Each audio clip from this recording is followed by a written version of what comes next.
pendant 17 ans, j'ai pensé que rire des plaisanteries de ma femme à mon sujet était ce que les bons maris devaient faire. Puis, elle en a fait une de trop lors d'un dîner d'entreprise, et son rire s'est éteint au moment précis où je me suis levé et suis parti. Ce que j'ai découvert ensuite à propos de ces messages nocturnes a tout changé.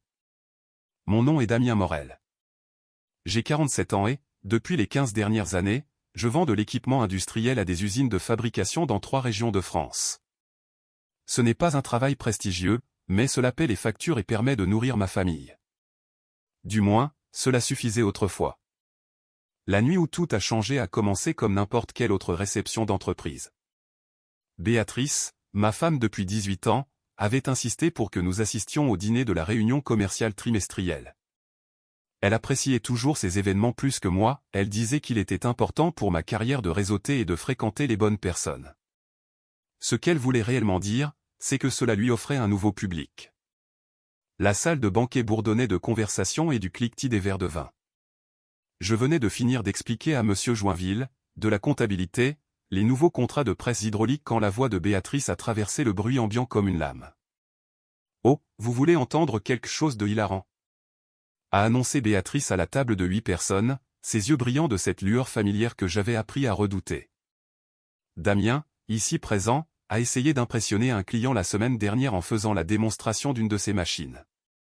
Eh bien, disons simplement qu'il a oublié de vérifier si elle était branchée au préalable. Les rires ont éclaté autour de la table. Monsieur Joinville a failli s'étouffer avec son vin. La femme du directeur régional a couvert sa bouche, essayant de contenir ses gloussements. Même mon superviseur direct, Monsieur Pierret, secouait la tête avec amusement.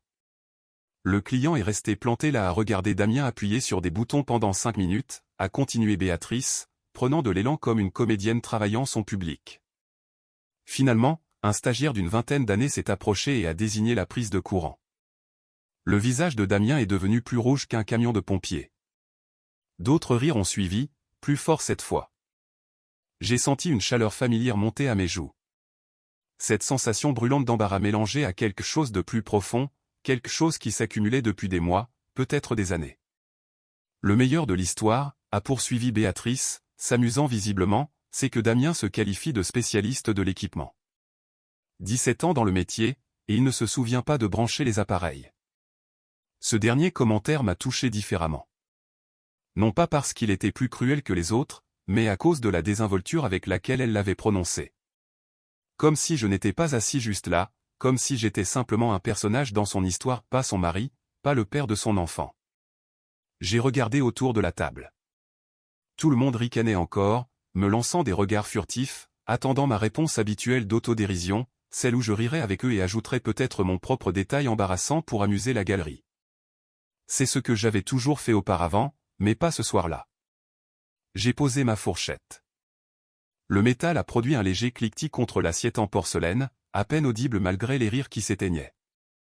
J'ai reculé ma chaise, les pieds grinçant sur le sol poli.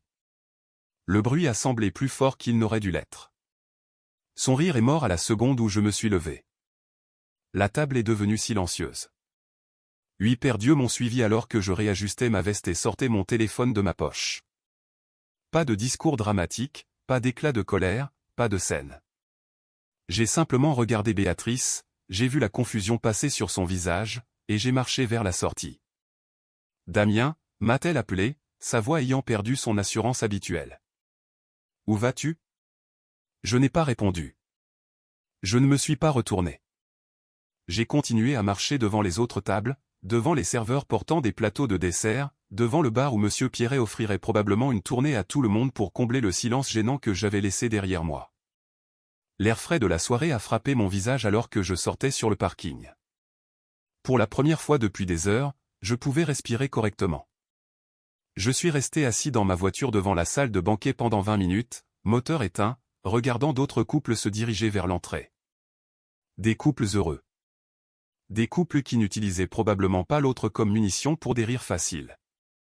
L'ironie de la situation ne m'échappait pas, j'étais caché sur un parking à 47 ans comme un adolescent fuyant ses problèmes. Mon téléphone a vibré. 3 messages de Béatrice, où es-tu allé? Tout le monde demande après toi. C'est embarrassant. J'ai failli rire. Elle était embarrassée. Après 17 ans de mariage, après avoir fait de moi son bouffon personnel, elle s'inquiétait d'être embarrassée. J'ai démarré le véhicule et suis rentré à la maison. Notre maison était sombre, à l'exception de la lumière du Porsche qui clignotait depuis 2 semaines. J'avais proposé de la réparer 2 fois. Béatrice avait dit de ne pas m'en donner la peine, que ce n'était pas si grave. Rien de ce que je faisais n'était jamais assez sérieux pour mériter son attention.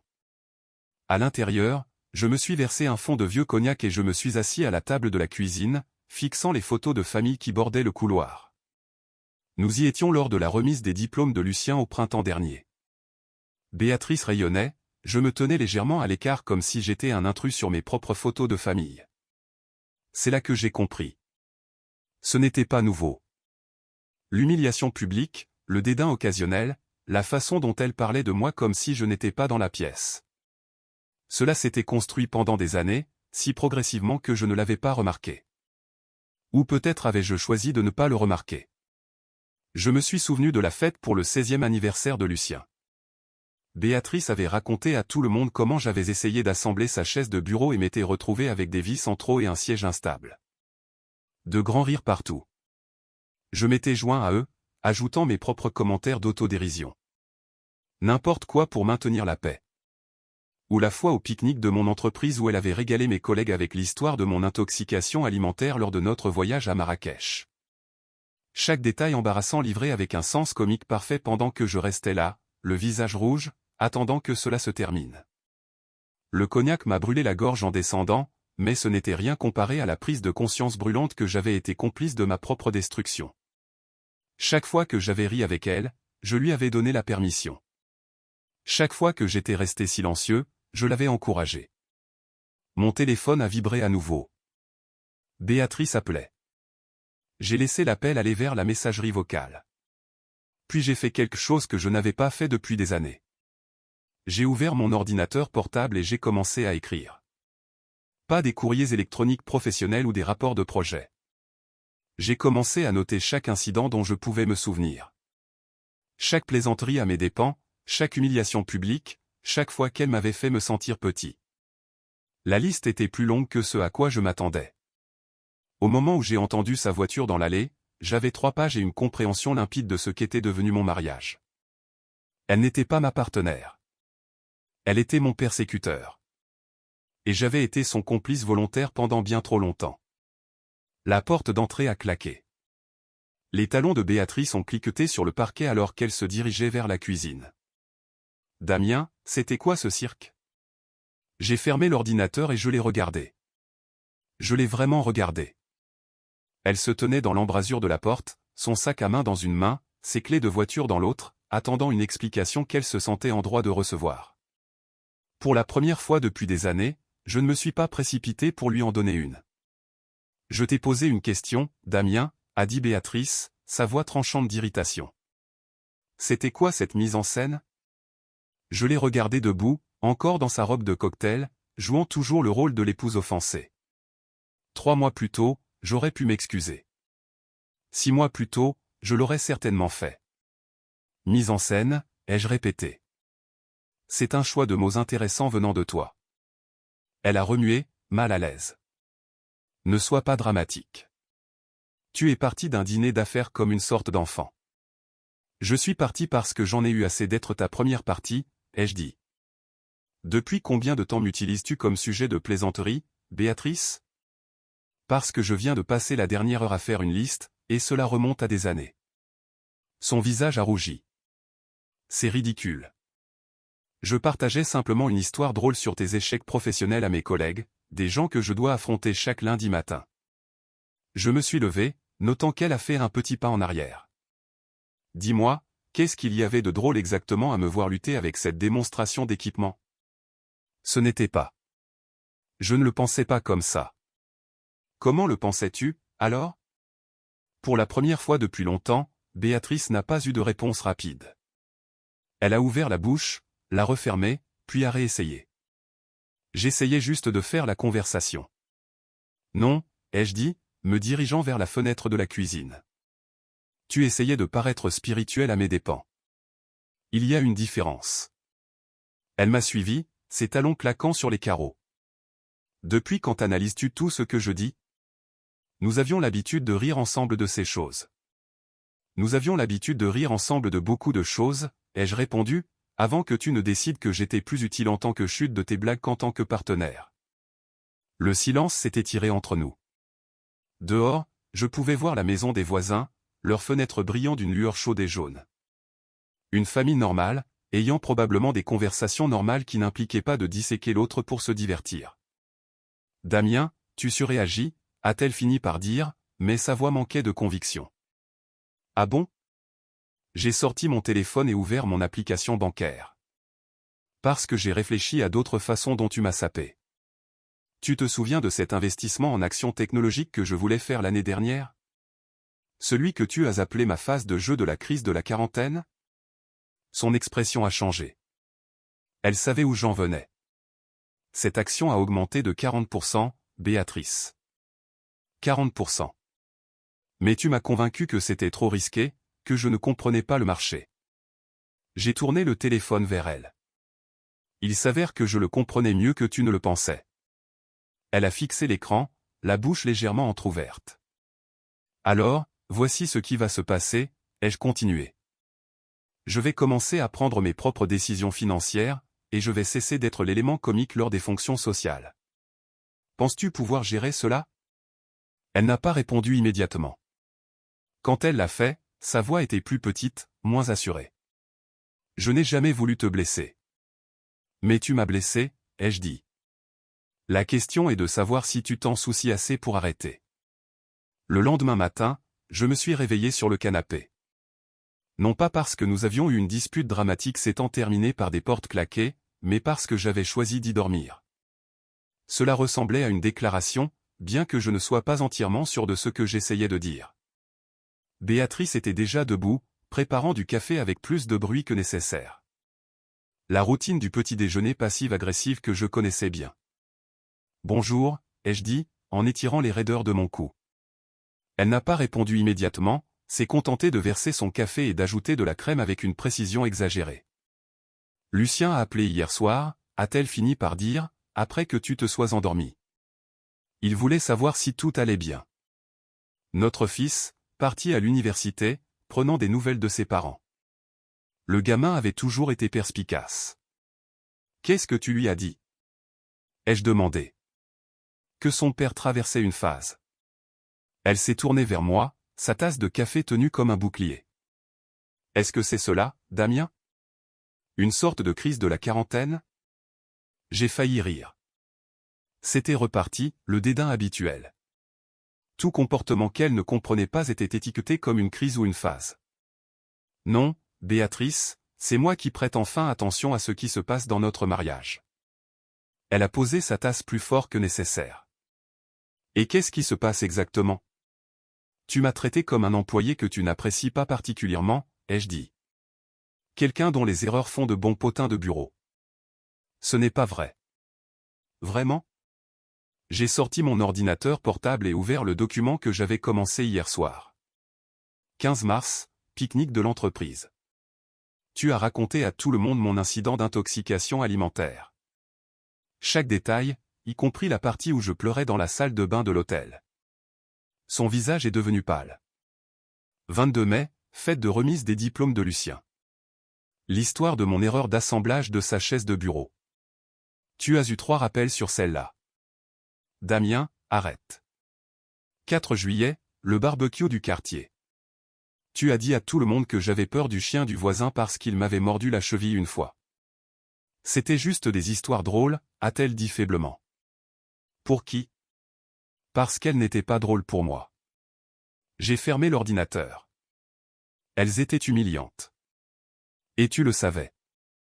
Elle est restée là un long moment, son café refroidissant dans ses mains. Alors, qu'est-ce que tu attends de moi? A-t-elle finalement demandé. Je veux que tu décides si tu veux être marié avec moi ou si tu veux continuer à m'utiliser comme ton spectacle comique personnel, ai-je dit. Parce que tu ne peux pas avoir les deux. La cuisine est redevenue silencieuse, hormis le bourdonnement du réfrigérateur et le bruit lointain de la circulation matinale. J'ai besoin de temps pour réfléchir, a-t-elle dit. Prends tout le temps qu'il te faut, ai-je répondu. Je serai là quand tu auras décidé. Mais alors même que je le disais, je me demandais si c'était encore vrai.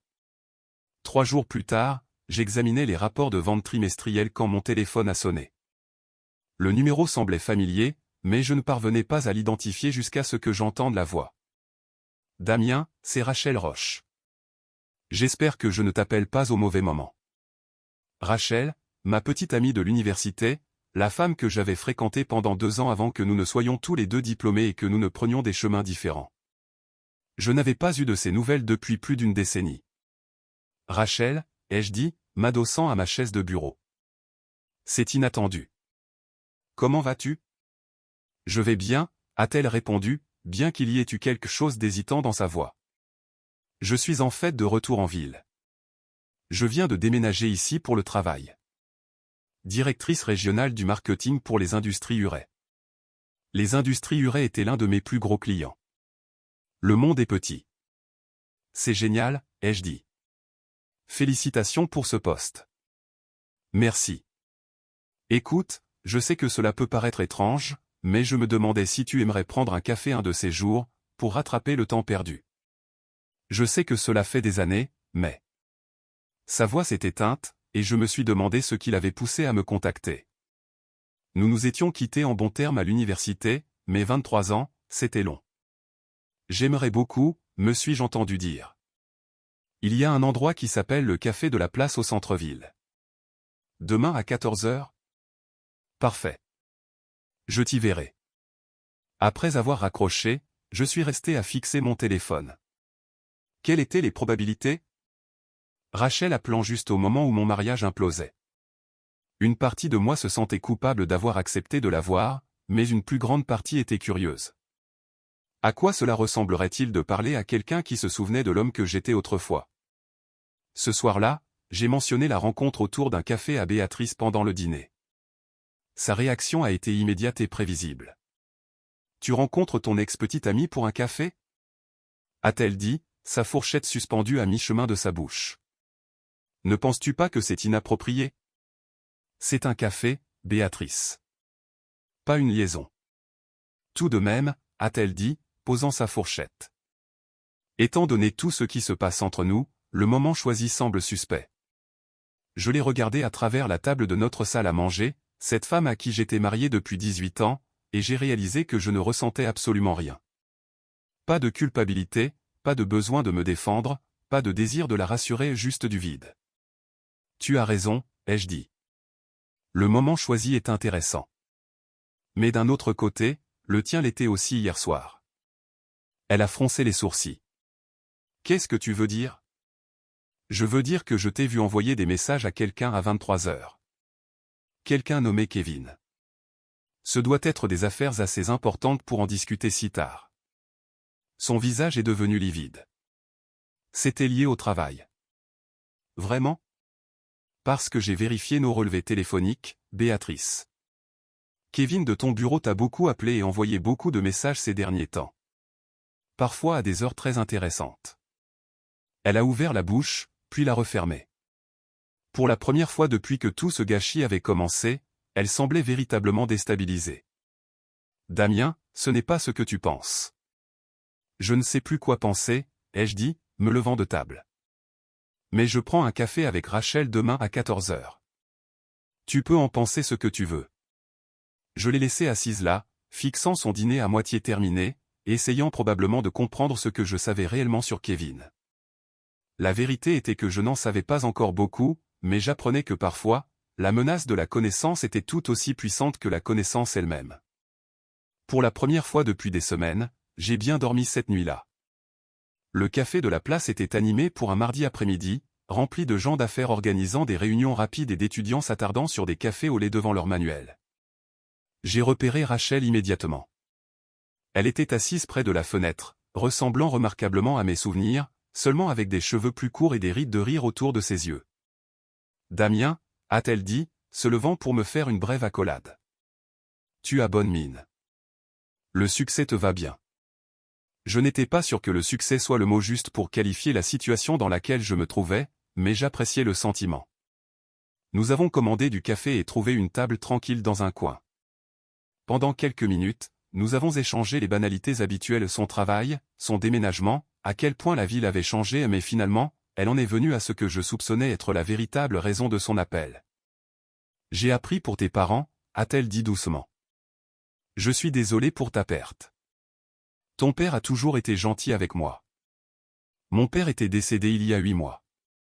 Une crise cardiaque, soudaine et dévastatrice. J'avais à peine eu le temps de faire mon deuil avant que Béatrice ne commence à s'en servir comme sujet pour ses histoires sur ma dépression émotionnelle. Merci, ai-je dit. Il se serait souvenu de toi avec affection. Comment gères-tu cela? La question m'a pris au dépourvu, non pas parce qu'elle était inattendue, mais parce que personne ne me l'avait posée depuis des mois. Ni Béatrice, ni mes collègues, pas même Lucien. Tout le monde supposait simplement que j'allais bien parce que je continuais à aller travailler, à payer les factures, à être présent. Certains jours sont plus difficiles que d'autres, ai-je admis. Lui et moi essayons de résoudre certaines choses quand il est mort. Des choses que nous n'avons jamais pu clore. Rachel a hoché la tête. C'est la partie la plus difficile, les conversations inachevées. Oui. J'ai pris une gorgée de mon café, surpris par la facilité avec laquelle je pouvais lui parler.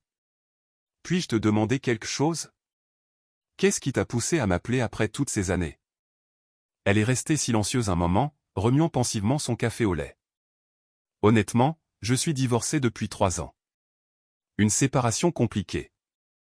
Et j'ai beaucoup réfléchi aux relations qui comptaient vraiment. Celles où j'avais l'impression de pouvoir être moi-même. Elle a levé les yeux vers moi. Tu étais l'une de ces personnes, Damien. Tu me voyais tel que j'étais vraiment, pas comme tu voulais que je sois. Je me souviens avoir ressenti la même chose à ton égard, ai-je dit. Ressens-tu toujours cela? Je veux dire, as-tu l'impression que les gens voient le vrai toi?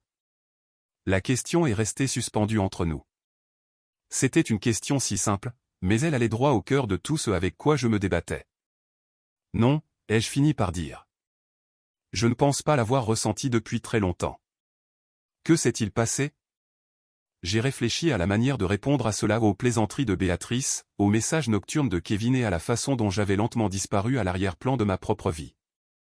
Je pense que j'ai oublié qui j'étais, ai-je dit. J'ai commencé à laisser les autres me définir à ma place. Rachel a tendu la main sur la table et a touché la mienne brièvement. Le Damien dont je me souviens était confiant, drôle, ambitieux. Il avait des opinions et n'avait pas peur de les partager. Il me faisait me sentir intéressante simplement en s'intéressant à ce que j'avais à dire. Ce type-là me semble être un étranger aujourd'hui, ai-je admis. Peut-être, a-t-elle dit. Ou peut-être qu'il a juste besoin que quelqu'un lui rappelle qu'il est toujours là, à l'intérieur. Quand j'ai quitté le café 1 heure plus tard, j'ai ressenti quelque chose que je n'avais pas éprouvé depuis des années, de l'espoir. Pas nécessairement pour une relation avec Rachel, mais pour la possibilité que l'homme que j'étais autrefois n'ait pas été complètement perdu. Il était peut-être temps d'aller à sa recherche. J'ai engagé un détective privé le jeudi. Monsieur Étienne était un ancien policier qui allait droit au but.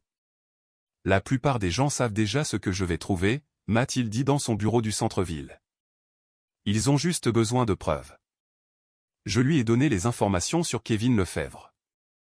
Il m'a promis des réponses sous 1 semaine. Cet après-midi-là, j'ai appelé Rachel.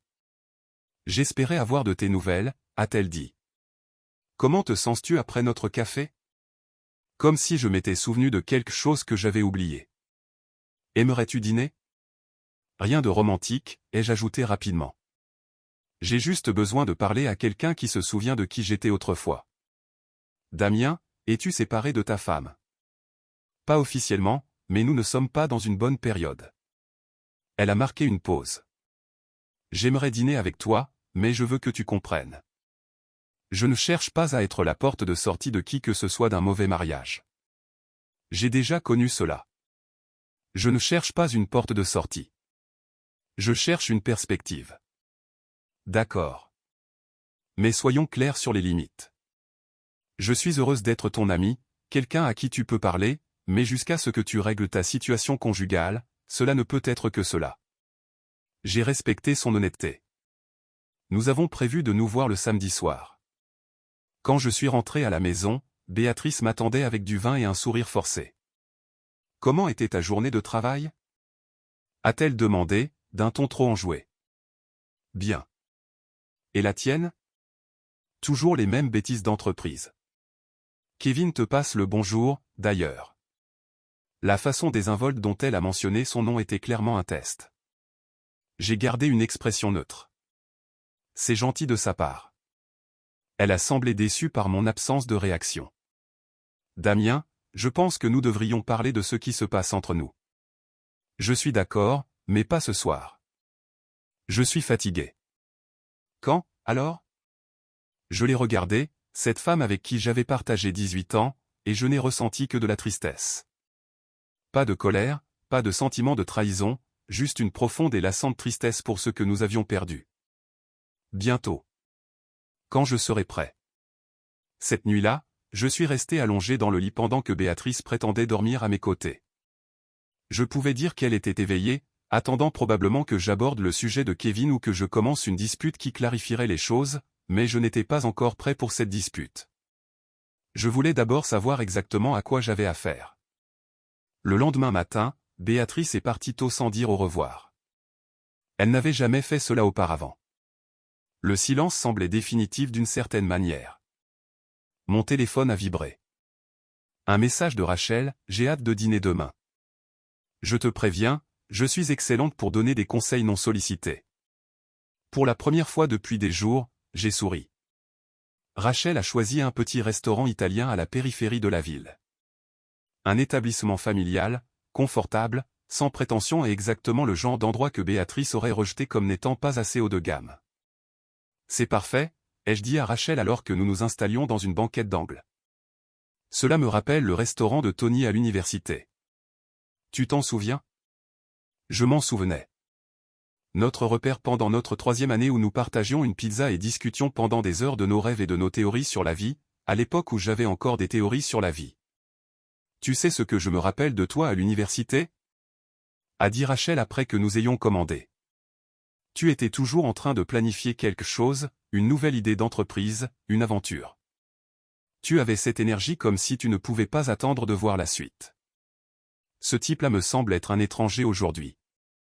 Qu'est-ce qui lui est arrivé? On me l'a arraché, lentement, au fil des ans. Chaque fois que je suggérais quelque chose de nouveau, c'était rejeté. Par Béatrice, par le travail, par la vie. J'ai appris qu'il était plus facile de suivre le mouvement que de me battre pour ce que je voulais. Rachel s'est penchée en avant. Qu'est-ce que tu veux, Damien? Là, tout de suite, si tu pouvais avoir n'importe quoi. À quand remontait la dernière fois que quelqu'un m'avait demandé cela? Je veux me souvenir de ce que cela fait d'être écouté. Partager une idée et voir quelqu'un s'enthousiasmer au lieu de chercher des raisons pour lesquelles cela ne fonctionnera pas. Comme l'investissement dans les actions technologiques. Exactement. J'avais fait des recherches, je croyais au produit, mais au lieu de soutenir ma décision, elle m'a fait me sentir stupide de l'avoir même envisagée. Mon téléphone a vibré.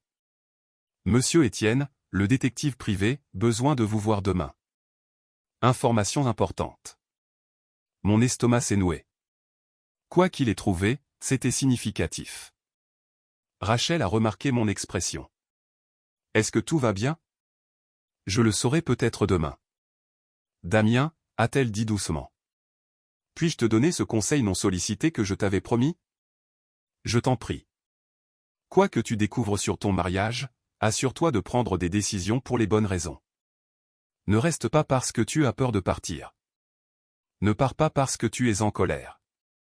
Fais des choix basés sur qui tu veux être, pas sur qui on t'a convaincu que tu étais. J'ai regardé cette femme qui m'avait connu quand je me connaissais encore moi-même et j'ai ressenti quelque chose que je n'avais pas éprouvé depuis des années, de la clarté. Merci de me rappeler que cette version de moi-même existe toujours. Il n'est jamais parti. Il s'est juste retrouvé enfoui sous les attentes des autres. Quand je l'ai déposé, elle a marqué une pause avant de sortir de voiture. Quoi qu'il arrive demain, souviens-toi que tu mérites d'être heureux. Tu mérites quelqu'un qui t'élève au lieu de te rabaisser. Après qu'elle soit entrée, je suis resté assis à réfléchir au fait de mériter le bonheur, d'être élevé au lieu d'être rabaissé.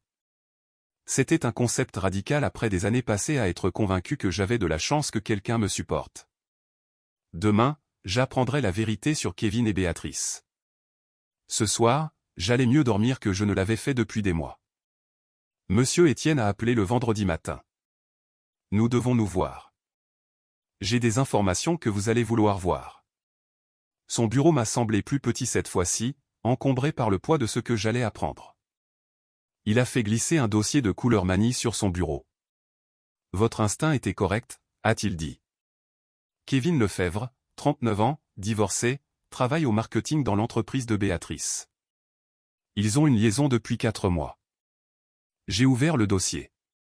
Des photos d'eux entrant dans un hôtel du centre-ville. Des reçus de restaurant. Des relevés téléphoniques montrant des appels et des messages à toute heure. Tout était documenté avec une précision clinique. Les visites à l'hôtel ont lieu 2 fois par semaine, généralement pendant le déjeuner, a continué Monsieur Étienne. Toujours au même endroit, toujours à la même heure. Ils ne font pas particulièrement attention. J'ai fixé une photo d'eux s'embrassant sur le parking de l'hôtel. Béatrice semblait plus heureuse que je ne l'avais vue depuis des années. Il y a plus, a dit Monsieur Étienne. Les relevés financiers montrent qu'elle a utilisé votre carte de crédit commune pour ses rendez-vous au hôtel, dîner, même des cadeaux. La trahison était totale.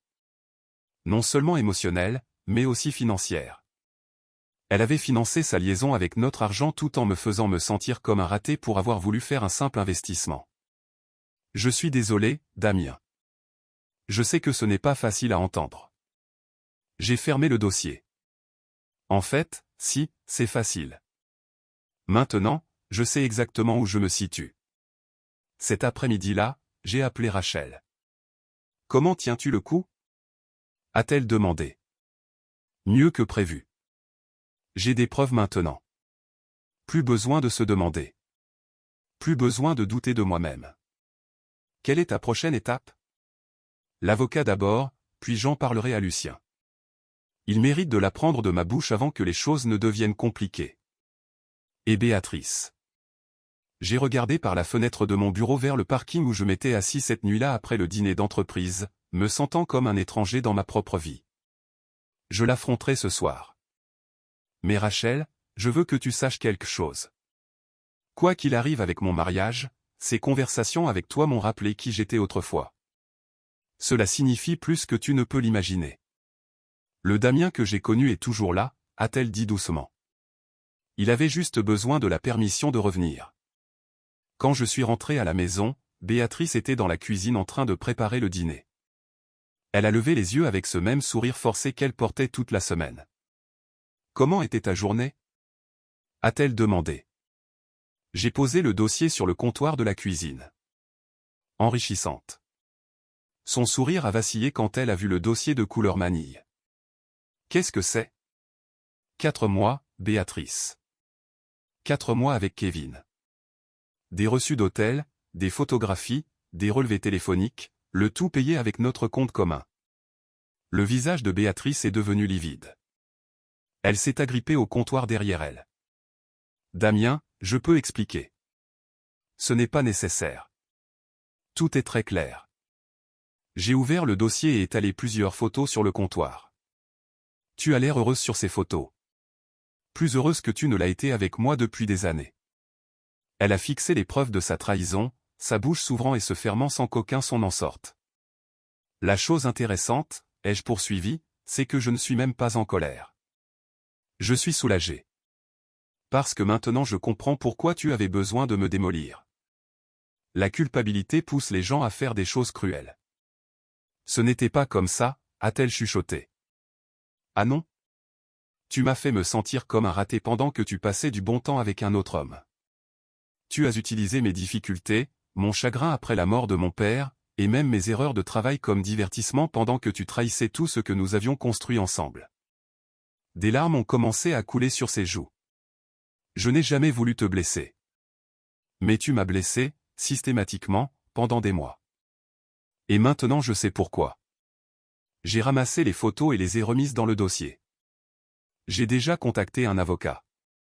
Tu entendras parler de lui la semaine prochaine. 6 mois plus tard, je vivais dans un appartement au centre-ville avec vue sur la rivière et je dormais mieux que je ne l'avais fait depuis des années. Le divorce était finalisé, propre et étonnamment amiable une fois que Béatrice a réalisé que j'avais des preuves documentées de tout. Lucien avait mal pris la nouvelle mais avait compris. Je voyais bien que tu n'étais pas heureux, papa, m'a-t-il dit autour d'un café lors de l'une de nos visites hebdomadaires. Je ne savais juste pas pourquoi. Le règlement était équitable. Béatrice a gardé la maison. J'ai gardé mes comptes d'épargne et la liberté de prendre mes propres décisions financières. Cette action technologique dans laquelle j'avais voulu investir avait maintenant augmenté de 60%. J'avais aussi fait d'autres investissements en moi-même. Tu as l'air différent, a dit Rachel, me rencontrant pour le déjeuner au café de la place, notre endroit habituel. Nous avions ces déjeuners amicaux depuis des mois maintenant. Rien de romantique, juste deux personnes qui appréciaient sincèrement la compagnie de l'autre. Différent comment? Confiant. Comme le Damien de l'université, mais avec 25 ans de sagesse en plus. Elle avait raison. Je me sentais à nouveau moi-même. J'avais commencé à prendre des cours du soir en gestion d'entreprise, quelque chose que j'avais toujours voulu faire. J'avais rejoint un club de randonnée et redécouvert mon amour pour le plein air. J'avais même commencé à écrire dans un journal, une suggestion de Rachel. J'ai une nouvelle, lui ai-je dit. Je lance ma propre entreprise de vente d'équipements. Je deviens indépendant. Son visage s'est illuminé. Damien, c'est fantastique. Es-tu nerveux? Terrifié, ai-je admis, mais aussi excité. Pour la première fois depuis des années, je suis excité par ce qui m'attend. Le Damien dont je me souviens a toujours été un entrepreneur dans l'âme. Tu avais juste besoin de te souvenir de cela. Après le déjeuner, je suis passé devant mon ancienne maison. La voiture de Béatrice était dans l'allée à côté d'une voiture que je ne reconnaissais pas. Un cabriolet rouge. Celle de Kevin, probablement. Je n'ai ressenti rien d'autre qu'une légère curiosité quant à savoir si elle était heureuse. Mon téléphone a vibré.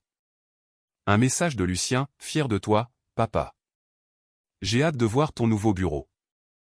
Ce soir-là, je me suis assis sur mon balcon avec un verre de vin et mon ordinateur portable, mettant à jour mon plan d'affaires.